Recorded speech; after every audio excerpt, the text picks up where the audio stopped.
Hi, I'm Josh Jacobson, Artistic Director of the Zamir Chorale of Boston, and I am delighted to welcome you to a new program called A Choral Rainbow.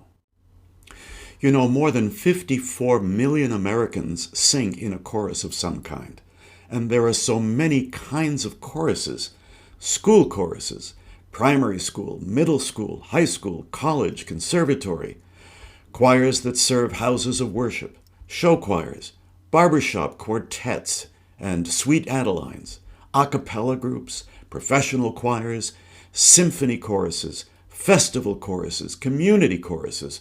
We're everywhere.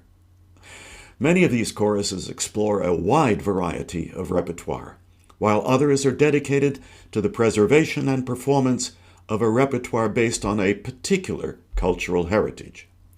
And some choruses are built on a common identity and create safe spaces for community in harmony. I've invited 3 conductors to join us for this program as we explore what makes the music and the membership of their choruses so special. And in future programs, we'll hear from other conductors in their choirs, representing a broad spectrum of communities. Not a melting pot, but a rainbow of communities.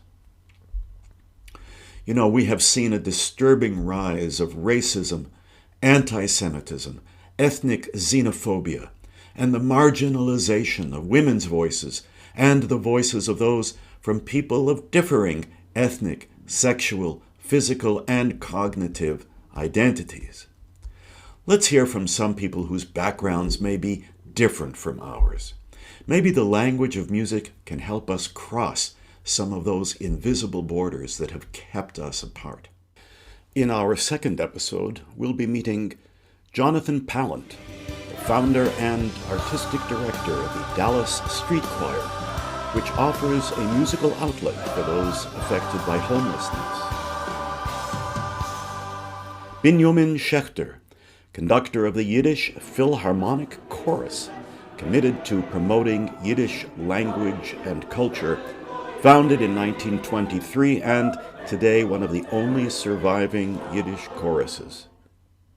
Donald Dumpson, founder and director of the Philadelphia Heritage Chorale, an ensemble that has a special commitment to music of the African diaspora and music created by composers of African descent.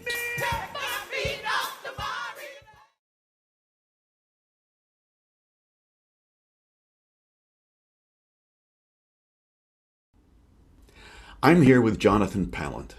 Jonathan is the founder and artistic director of the Dallas Street Choir, which offers a musical outlet for those affected by homelessness.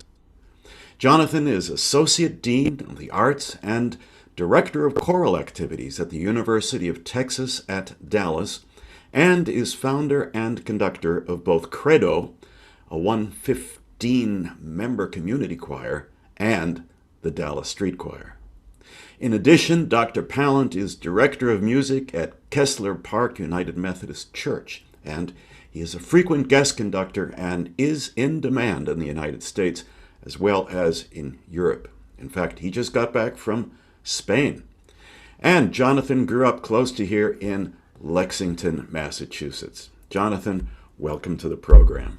Great to see you again, Josh. Thanks for having me. This is exciting. A pleasure. So let's start off with the Dallas Street Choir. What is it? How and why did it get started? And I think you were the one who started it. Yeah. So in 2014, friends from Australia who had started the Sydney Street Choir sent me a piece of music that they had just written called the Street Requiem. And its purpose was to remember those who died living on the streets. And they said, would you be interested in performing this with Credo, my housed choir? And I said, yes, it's a wonderful piece. It's inclusive. It's exciting. but it feels very disingenuous to not include the street community. Would you mind if we incorporated singers from the streets into our performance? They were excited by this. We brought together singers, and 15 rehearsals later, we performed Street Requiem with 19 singers from the streets. And the night of the performance, the singers came and said, "So what are we doing next week?" And I said, "Next week?" They said, "Well, this can't be done." And that was the genesis of the street choir. Wow. How would you describe its mission? Well, you've already stated that our mission is to provide a musical outlet for those affected by homelessness. I think that is the 30,000-foot mission, to be a musical outlet. I think we do so much more. I think that we provide community, we provide family, we provide humor, we provide a place to be safe, sometimes a place to be dry. I think that we have expectations, and singers respond to those expectations, that you're going to be there, that you're going to participate, that everybody's an equal, and that we're going to make music and we're going to have fun doing it. Who are the singers? Pre-shutdown, we would average between 70 and 80 singers at each rehearsal. We know through some statistics that we gathered that roughly 65, 68% of those singers stay in shelters. Roughly 25% of our members stay on the streets.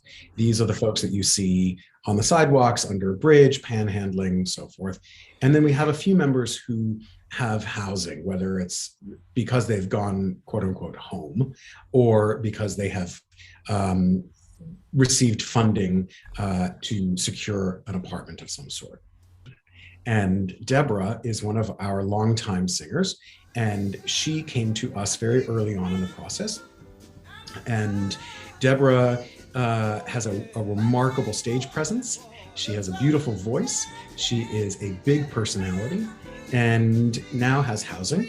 But Debra left an abusive relationship outside of Dallas, gave up her identity, got on a bus, left her wallet and her keys and truly her entire identity back in another city, came to Dallas and didn't have a place to stay.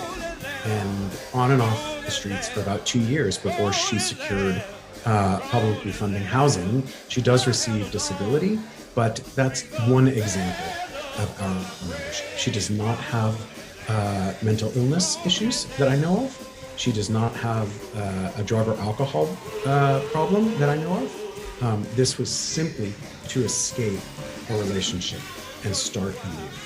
Wow.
How has COVID affected your membership?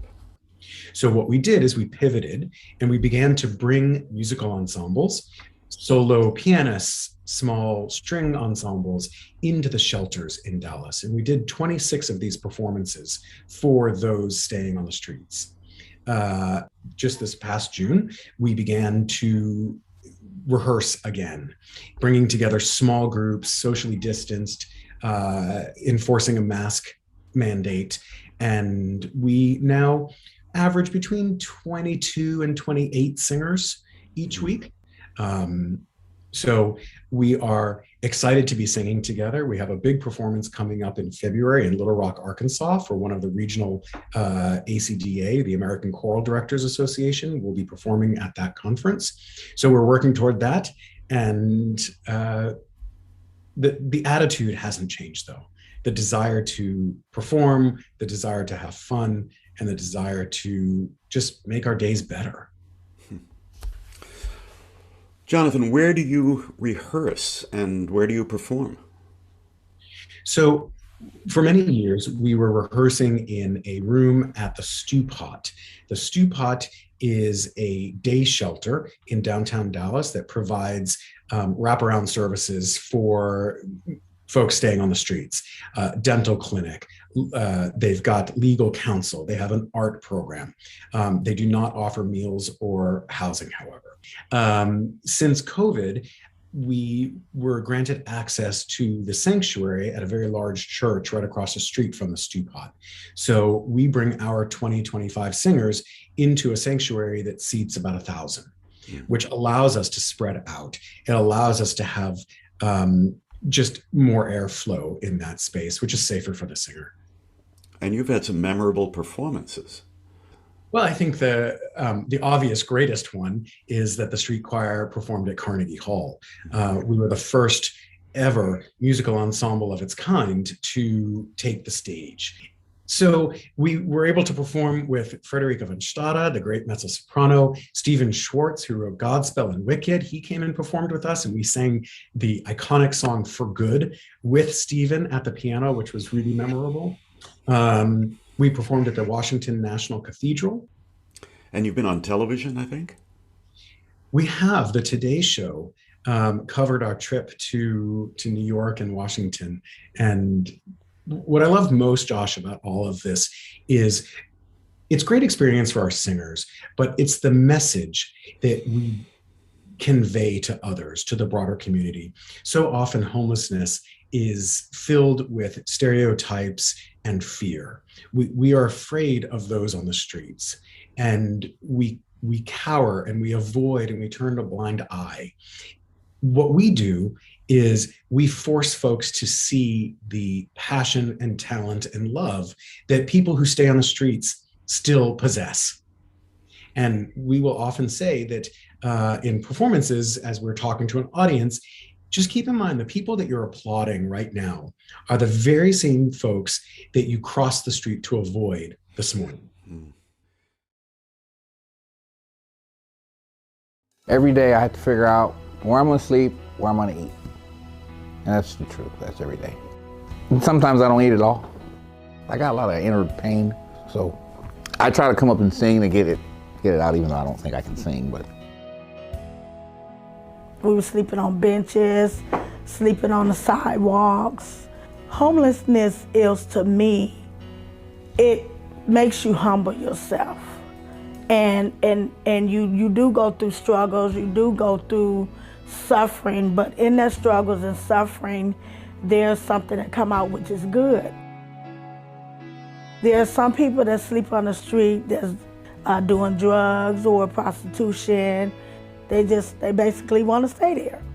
Well, me and my husband, we not that. We want to come off the streets. I can almost see it.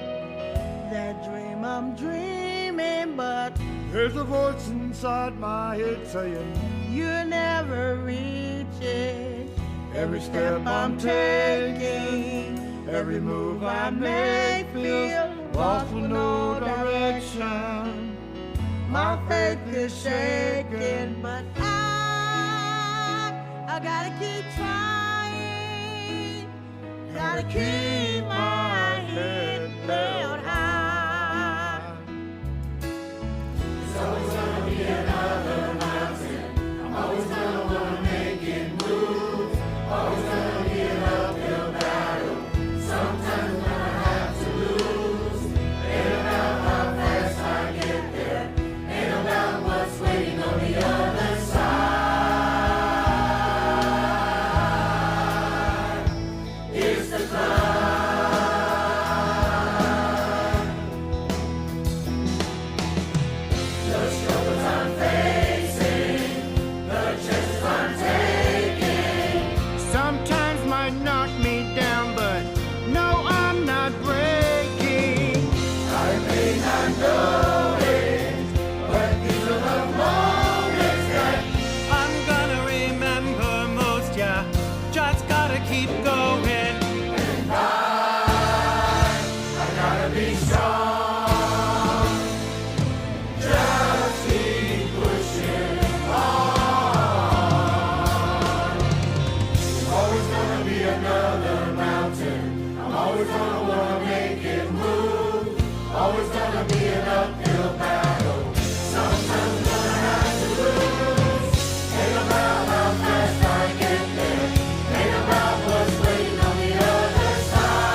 You can feel something lifting off of you.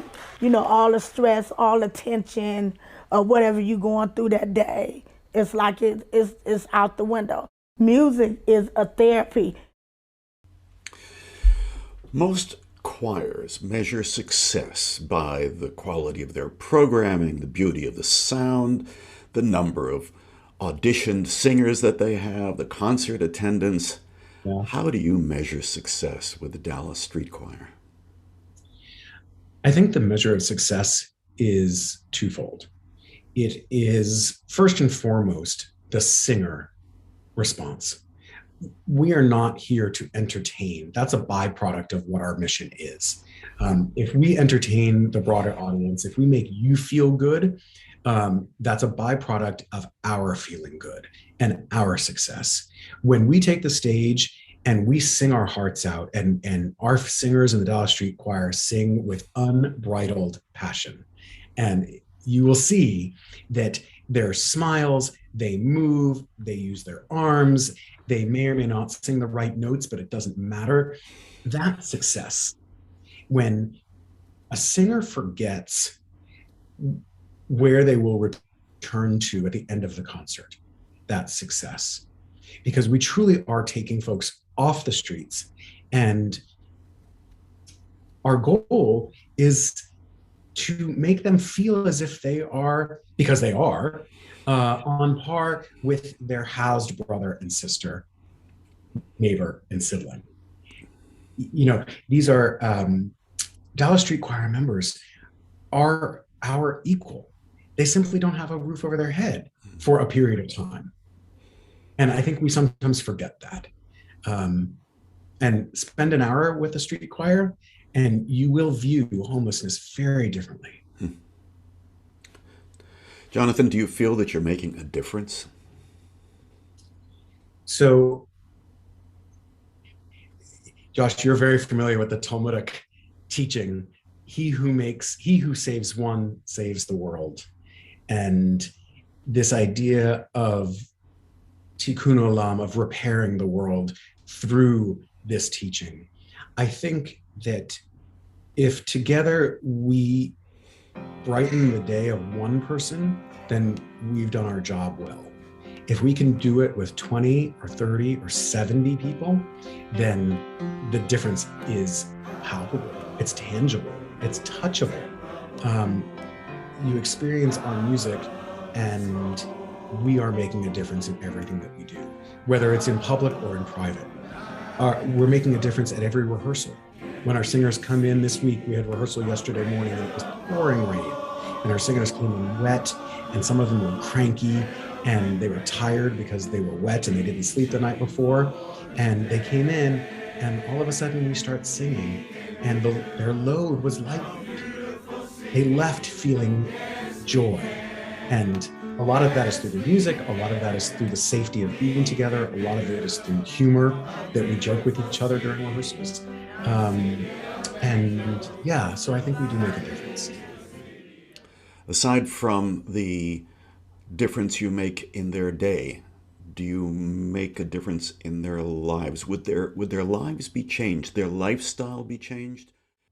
I think anyone who's ever taken part in a consistent program, whether that's participating in your own community choir, or going to a place of worship on a regular basis, or even going to the gym, when that is taken away from you, it's not just your schedule that has changed, it's your routine. It's of looking forward to Wednesday mornings. So I do think that we have made a difference in the long term. Folks that stay on the streets will admit to not having a lot of obligations. There is the obligation to find their next meal and the obligation to figure out where they will sleep. But they don't have the calendar of events that, say, you or I might have. We have to bring this person to a doctor's appointment. We have to get our homework done. We have to go to class. We have to teach. We have this meeting and that meeting, and our schedules are quite full. When you're on the street, that doesn't exist. for most of our singers. I can't speak too broadly. I can speak to our singers. But they will tell you that every Wednesday morning it's street choir time. And they look forward to that. And they get up because they need to be there, because they know that they're loved, but to some degree, they know that they're expected to be there. And I think that we take the stage each and every time with the attitude that we're homeless, we're affected by homelessness, but we're people too, and we have something to say. So I would just always try and remember that when you see someone that's on the street, a simple wave, a hello, it doesn't have to be a dollar bill. It can be just a moment of respect for another human being. That's how you save the world. Beautiful. Jonathan, set us up for the video that we are about to watch. So we have been visited by the professional English choral ensemble Voces 8 2 or 3 times here in Dallas. They come, they have taught us, they have sung for us, we've learned some music together. And during the shutdown, we wanted to do something together. They had already produced a video called, a video to the Beatles tune, Here Comes the Sun. And they said, wouldn't it be wonderful if we created something together? So this is a video that we put together to Here Comes the Sun.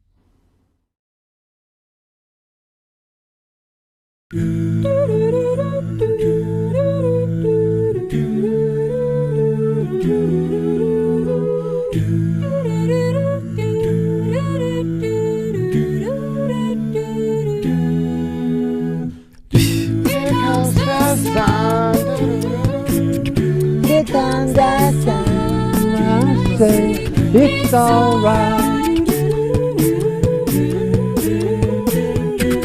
Little darling, it's been a long, cold, lonely winter. Little darling, it feels like years since it's been here. Here comes the sun. Here comes the sun, and I say it's alright.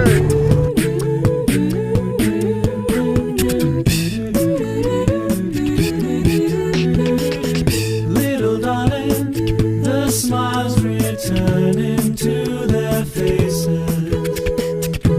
Little darling, it seems like years since it's been here. Here comes the sun. Here comes the sun, and I say it's alright.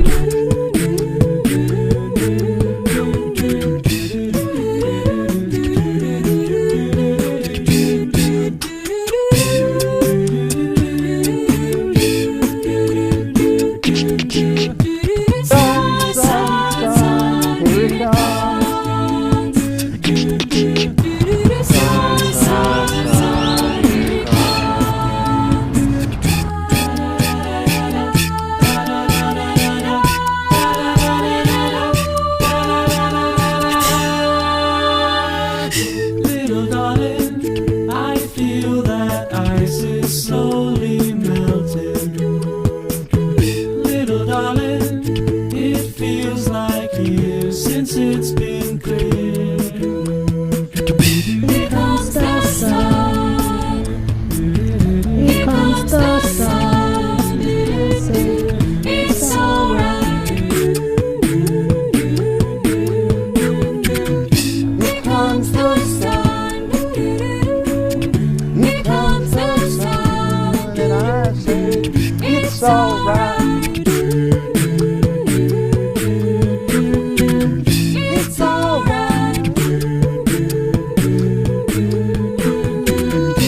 It's alright.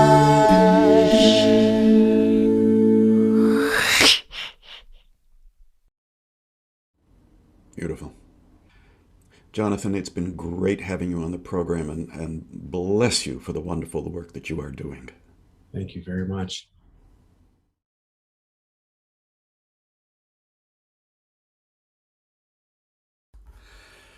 Binyamin Schechter is a composer, arranger, conductor, musical director, and performer in both musical theater and the world of Yiddish music. His music has been heard on New York stages, major TV networks, and in many recordings. He has also toured around the world with his Yiddish-speaking actor-singer daughters, Die Schechter Techter.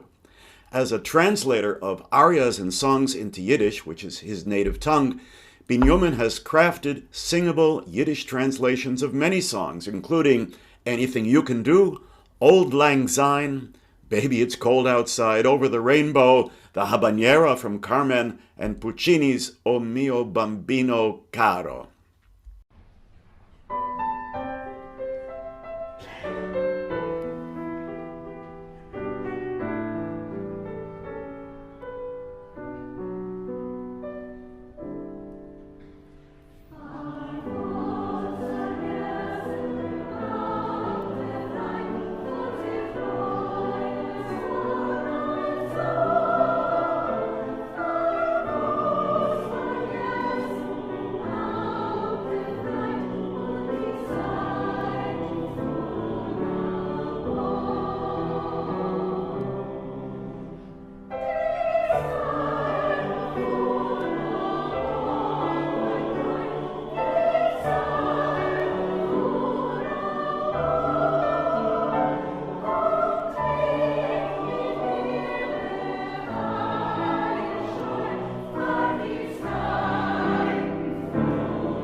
Since 1995, Binyamin has conducted the Yiddish Philharmonic Chorus, a multi-generational 40-voice ensemble teaching singers to correctly pronounce and interpret lyrics and to understand the history of each song they perform. Their mission is to share Yiddish culture through choral music in the concert hall and at private events. Binyamin, welcome to A Choral Rainbow. Thank you, Josh. Glad to be here. So let's talk about the Yiddish Philharmonic Chorus. How and why and when did it get started? It was part of the left-wing Yiddish choral movement in this country. It was founded in 1922. We're actually celebrating our 100th anniversary. And it was founded in 1922 as the Freiheit Gesangverein, which means the Freedom Singing Union, roughly. And the Freiheit was the Yiddish communist newspaper at the time. It was the main Yiddish communist newspaper. In Yiddish, we don't say kommunistisch, we say link, the left newspaper. So the chorus was an outgrowth of the newspaper, and there were different Freiheit Gesangvereins that cropped up all over the map across America and across Canada, including in Cleveland and Detroit and Petaluma and all over the place. And ours was started in 1922, and we gave our first concert in Carnegie Hall in 1923. And so the chorus, actually, it was so left that they performed the Internationale at every concert, and sometimes twice at every concert in those decades. And then came the McCarthy era, in the late 40s, and it was in 1948 that all the Freiheit Gesangvereins took different names, and there were two different choruses here in New York. One became the Jewish People's Philharmonic Chorus, and another one became the Jewish People's Chorus of New York. And the two then merged in the late 50s, and they took the conductor of one and the name of the other, and we were the Jewish People's Philharmonic Chorus, depending on how you count, either from 1948 on or from 1959 on. And then just this past year in 2001, during the pandemic, when we had a lot more time to concentrate on other things because we couldn't give our usual concerts, we took the time to change our name, which is something we've been thinking about and discussing for years. And so we're now the Yiddish Philharmonic Chorus, which is truer to what our mission is, or what our mission has become since I became conductor in 1995. And as I understand, you're one of the only two Yiddish choruses left in this country. Is that right? If you're talking about 100% Yiddish choruses, there's one in Boston. In this country, pure Yiddish, yes, the one in Boston and ours. So, how has the mission and the repertoire changed over the years with all the changes that this group has been through since 1922? Well, the repertoire in the first few decades was all about rebellion and uprising and the proletariat and bourgeoisie and all of that kind of stuff. There were also folk songs, new arrangement at that time, new arrangements of Yiddish folk songs for chorus. I was asked to take over the chorus in 1995. I was more interested in the Yiddish aspect of it, and so once I took over, we were doing some of those old labor songs in Yiddish, but also I was bringing some new repertoire. And over the course of the decades, our repertoire is now not what you would expect from a Yiddish chorus. Good. Tell us about the repertoire. Yeah, it's we do some of the old folk songs. We do some of the Yiddish theater songs, some of the Holocaust songs. And these are new arrangements, many of which you have created, right? Now, in the last 6 years, I've created about 75 new choral arrangements. This next song is going to be a new choral arrangement we did of the Partisanen hymn, the Partisans hymn, which is also known as Zognet Kemel. And this was the anthem of the Jews in the Holocaust, those in hiding and those not in hiding, those that lived and those that didn't live, those that perished. This was the song that was sung thousands and thousands and maybe millions of times up till now by Jews around the world.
Tell us about the singers in the Yiddish Philharmonic chorus.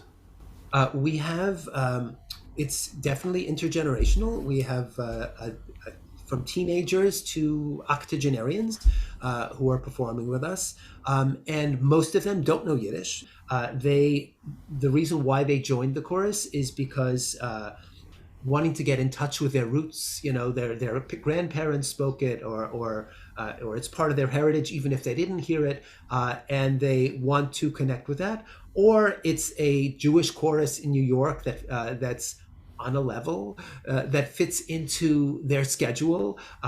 But it's really a wonderful group of, and a wonderfully talented and dedicated group of singers who really put in the time that they need in order to make a good balance, really to bring the characters to life. That's one of the things that we do, that we spend a lot of rehearsal time talking about the story, talking about the characters and bringing them to life, so that because for myself as an audience member, when I look at a chorus and they look the same, if they're singing a lullaby, if they're singing a silly song, if they're singing a Holocaust song, it could be gorgeous, but it's gorgeous at arm's length. I want to have a visceral experience. I want to be pulled in. I'm looking to find what is in the songs and make them come to life. I think there may be some people who are watching that don't know what the Yiddish language is. So can you give us a brief explanation? Sure. Yiddish evolved around 1,000 or 1,100 years ago. It is said to have evolved in the Rhine Valley. That is the most common theory. And it evolved out of High Middle German. It was High Middle German, but also with Biblical Hebrew. It was a mixture of the two. And it also, wherever the Yiddish speakers, the Ashkenazim, traveled, they incorporated, the language incorporated elements of those places, whether it was Russia and Ukraine or Poland or Romania. The it took elements of the Romance languages, the Slavic languages, and it, like English, it became kind of a melting pot of languages. And the high point, in the high point, there was maybe 12 million Yiddish speakers before the Holocaust, I think. But now, after the Holocaust, it's certainly dipped down, and with a lot of Yiddish speakers having passed away over the last 20, 30, 40 years. But with the Hasidim, they speak Yiddish, and a lot of them have 10, 12, 14 kids each family. And so God knows anybody who says Yiddish is dying or dead, they have not obviously walked into a Hasidic community where everyone is speaking Yiddish together. Now, lahavdil, you come from a secular background, I believe. And Yiddish, the preservation and the perpetuation of Yiddish is very important to you. Can you speak about why that is so, and how your background may be different from those who are speaking Yiddish in the ultra-Orthodox community? I'll just start with my father. He was a professor of Yiddish. He was a dedicated Yiddishist. His whole life was dedicated to Yiddish. And my father wanted his kids to speak Yiddish. And they raised 4 children, Rachel, Gittel, Edel, and myself, and as Yiddish speakers. Binyamin, are there stereotypes of Yiddish culture and Yiddish music that you hope to shatter with your work? People's associations have been that it's mostly sad music and sentimental music, but by doing lots of different kind of repertoire and performing them in a different kind of way, by making the characters come to life, we have done what we can to bring a whole new audience to Yiddish music, both over YouTube for those who can't attend live, as well as in person.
So you've had some memorable performances over the years. What would stand out in your memory of some great concerts that you have given? When we were invited to sing the Star Spangled Banner at Shea Stadium in 2005. So we did have to sing the Star Spangled Banner in English. We couldn't sing it in Yiddish. However, we did sing the America the Beautiful in Yiddish before we sang the Star Spangled Banner in English at Shea Stadium. That was definitely a memorable performance.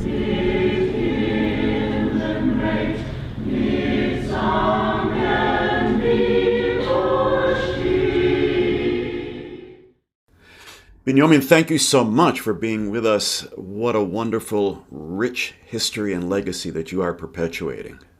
Thank you, Josh. It was a pleasure to be here and to be interviewed by you.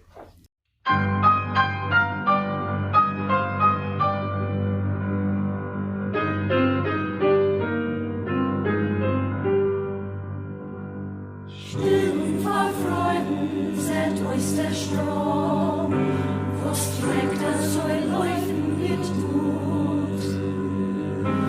Es wickelt ihm ein, gibt's der mächtige Winter, der Teich liegt verschlafen, verliebet und ruht.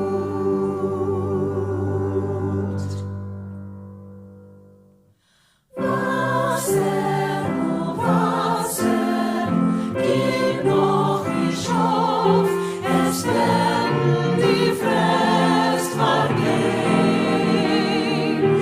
Es kommt bald der Frühling zu gehen. Nun nicht als Hand, sie sind ganz schön still. Es schummelt noch Hals in der Tiefe. Der Ruf aus Vorzieht, das soll sein Augen und geht ins mit Feuer zu Freiheit dahin. Wasser, oh Wasser, gib noch nicht auf, es werden die Frist vergehen. Es kommt bald der Frühling zu gehen.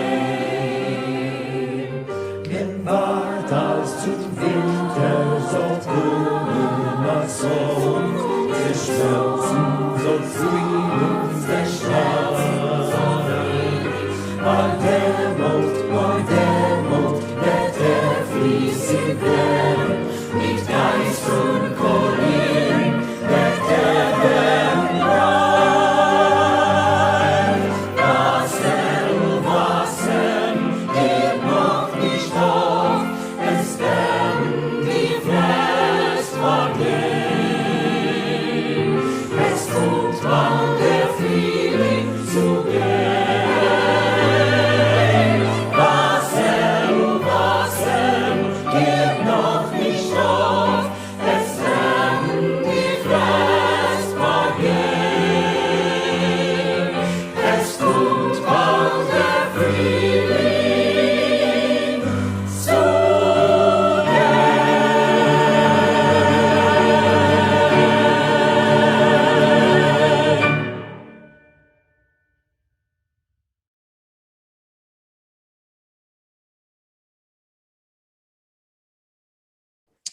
Donald Dumpson is Minister of Music and Arts at the Arch Street Presbyterian Church in Philadelphia.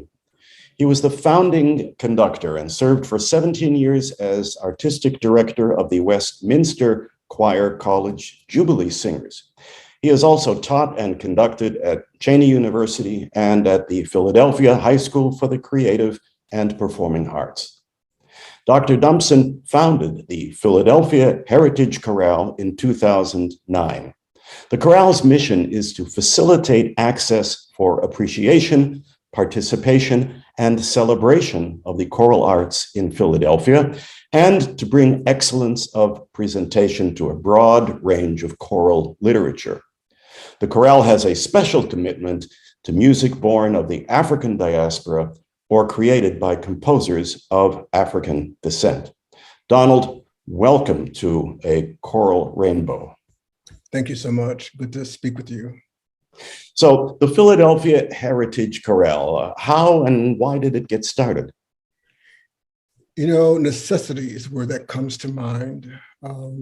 Doors that were not open, opportunities to share this powerful music with audiences, with organizations in the arts, just constantly finding the struggle to be received, to be considered of value, to be considered purposeful, you know, and to create something where we were, and when I say we, I want to be careful because I'm not talking about only the African-American community. The choir is filled with many different cultures, but the doors were closed for the genre, for the style of music born of the African diaspora. And what I often say to people, music born in the Middle Passage, all the lives that were lost, all the souls that cannot speak. The music that I hope we bring to the world becomes a part of the voice of people who cannot speak at this point. Wow, that's beautiful and eloquent. So tell us more about the uniqueness of this chorus and some idea and samples of the repertoire that you specialize in. That's a wonderful question. I thank you for it. You know, it's really built around service. I think about the wonderful song, If I Can Help Somebody. You know, and Dr. King loved that song, If I Can Help Somebody as I'm journeying along with the word of song. Encourage somebody to know that he or she is traveling wrong, that my living shall not be in vain. When I think about that song, that really undergirds who I hope we are and who I hope the music that we sing represents in a very global and very significant way. Now, why do I say this? It all goes back to not forgetting. And I want to make sure I don't forget. So when I think about service and pouring into communities, education, public school systems, for example, the power of one person to change the trajectory of someone's life. My kindergarten teacher who sat me at the organ, in fact, it was a Wurlitzer 8-pedal organ.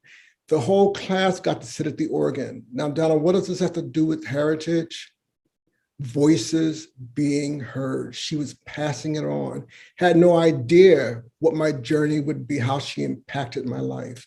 And we all have those stories that we can share, you know. And so service is where I began with music, and is where I hope to be today. How can I give back to others? Several years ago, I did a project with WXPN, and it's entitled The Gospel Roots of Rock and Soul.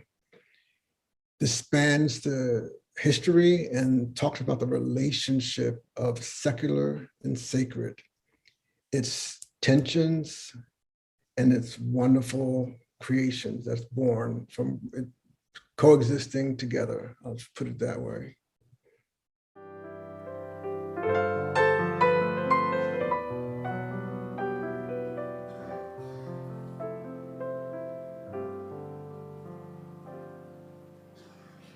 There's a man going round taking names. There's a man going round taking names. He done took my mother's name and left my heart in pain.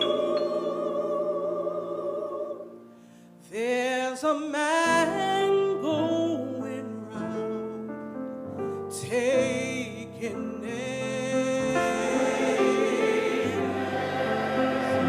Oh, death is that man taking names.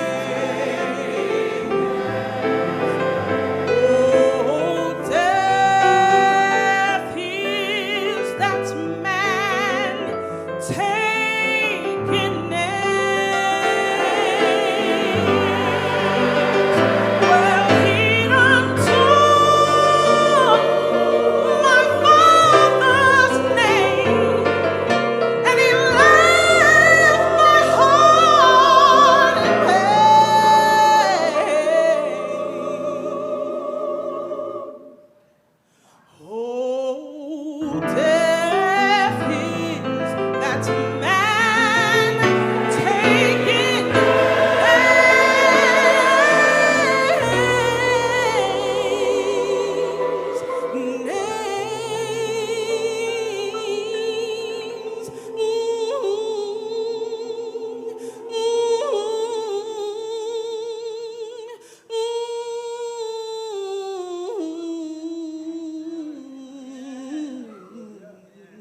You mentioned the idea of not forgetting.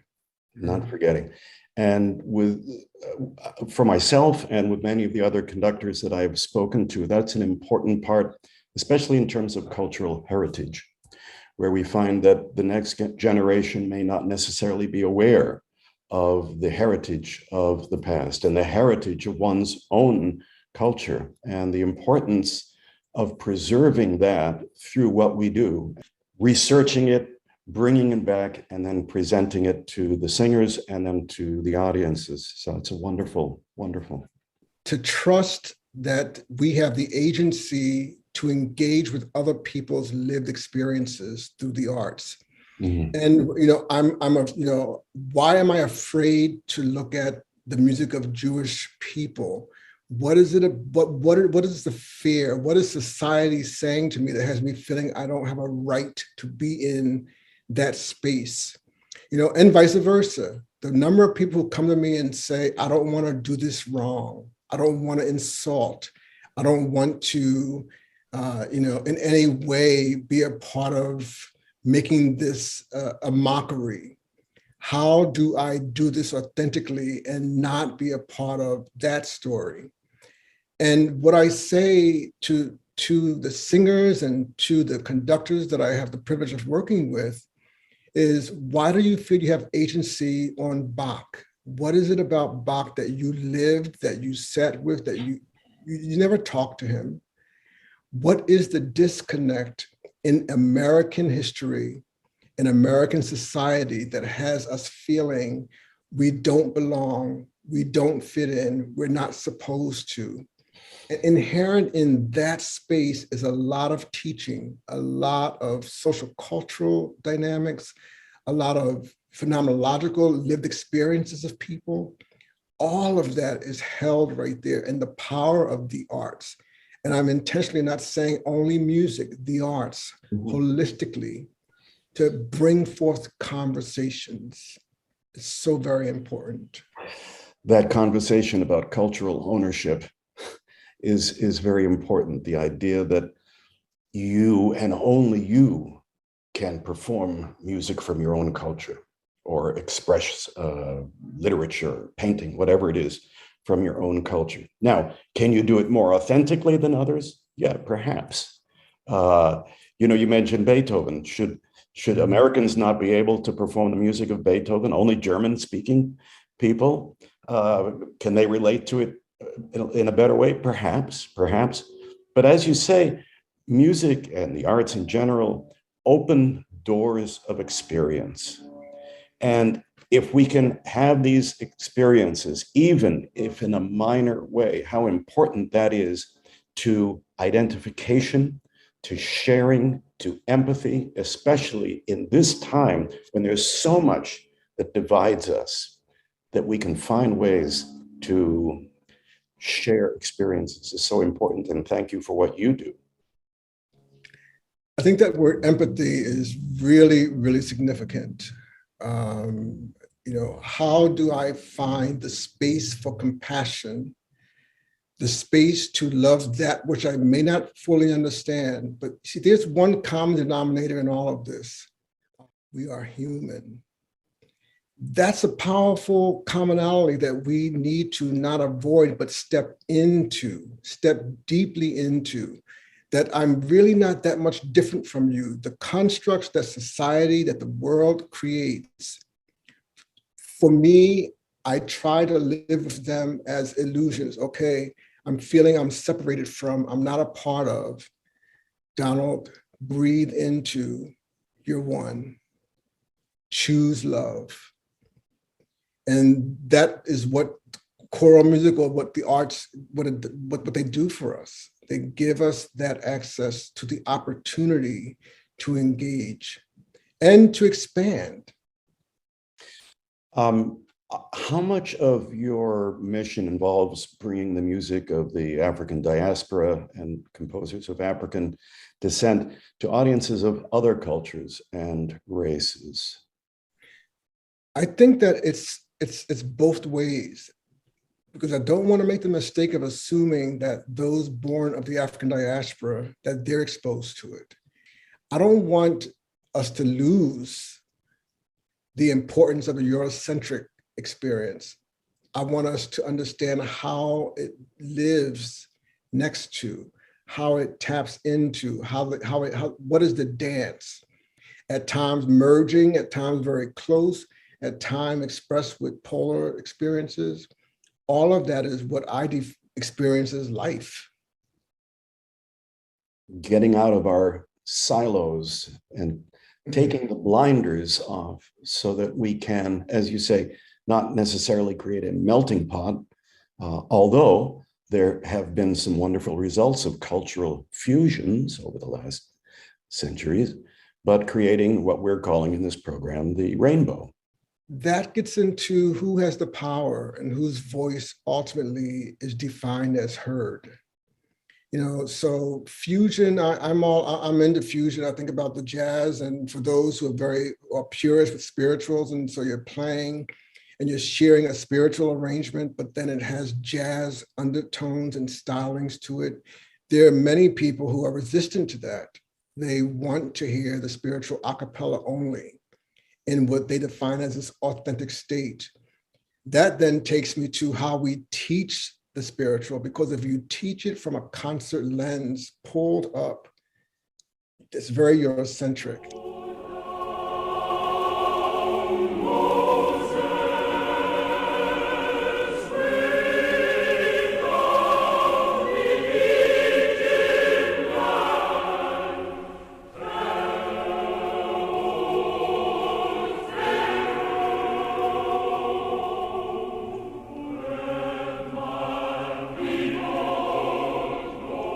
If you teach the spiritual from the soil, from the dirt, if you sing Go Down Moses and you're on the ground or on the floor and you are having to look through weeds or wade through water to sing the song, your whole lens is different.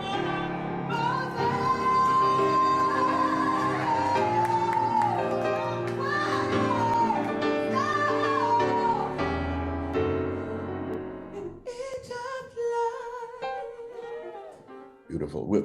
We talk about historically accurate performance practice or historically informed performance practice.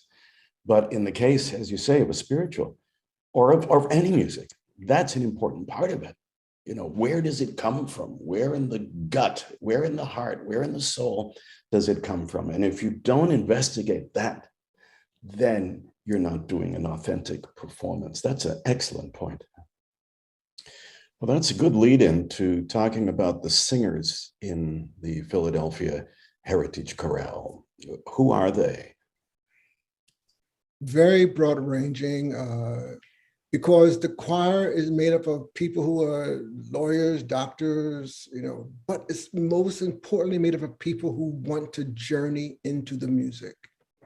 That is really the central thing. How can I have the opportunity to engage with this music at a level that's beyond what I ever thought possible for me? Black, white, Asian, Latino, Hispanic, you know, we're made of a broad range we're made of a people. Now, the majority of our choir is of African descent, and we celebrate that, but everyone is welcome. Tell us about some of the outstanding and memorable performances that you have done over the years with the chorale. Thank you for the question. What I would say is what comes to mind first is in 2015, the Heritage Chorale had the privilege of singing for the papal visit for the World Meeting of Families. And we sang the choral part of the Lord's Prayer, Andres Bocelli as a soloist, the Philly Orchestra.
I would say another Kathleen Battle's Underground Railroad. The piece that comes to mind is Fix Me, Jesus.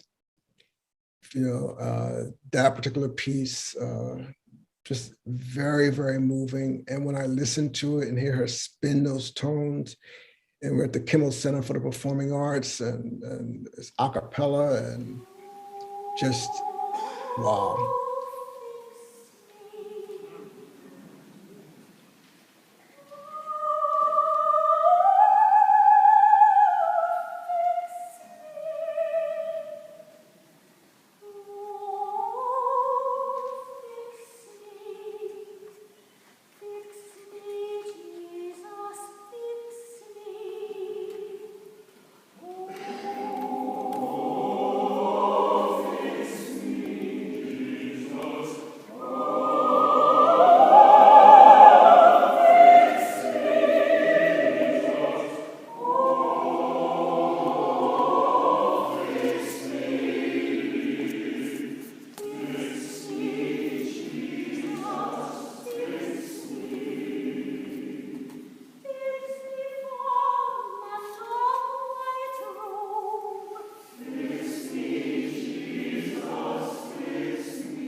Donald, I know you have a special interest in call and response singing. Can you tell us about that? The call and response singing for me goes back to conversations. And we tend to think of call and response as echo. You say amen, I say amen. What's the matter with Jesus? He's all right. Tell me, what's the matter with Jesus? He's all right. Yeah. What's the matter with Jesus? He's all right. He picked me up my feet off the body. But there's a call and response that really is about conversation. So therefore, when I'm working with singers, how to listen to, if it's a call and response song, the character of the statement from the soloist. So much of the music that I love working with involves soloists and the choir. When they sing, they send information about what the response needs to be, what the character of the response needs to be. Whatever it might be, there's a universality to this, where there's a space where we all have connection. And so the words that come to mind to close this out is thank you. Thank you to you. Thank you to those who sing in community. Thank you for those who are making a difference in people's lives through music, through the arts. And I really, with an open heart, can leave it there. Simply Thank you. And thank you, Donald, for being with us and for everything that you do.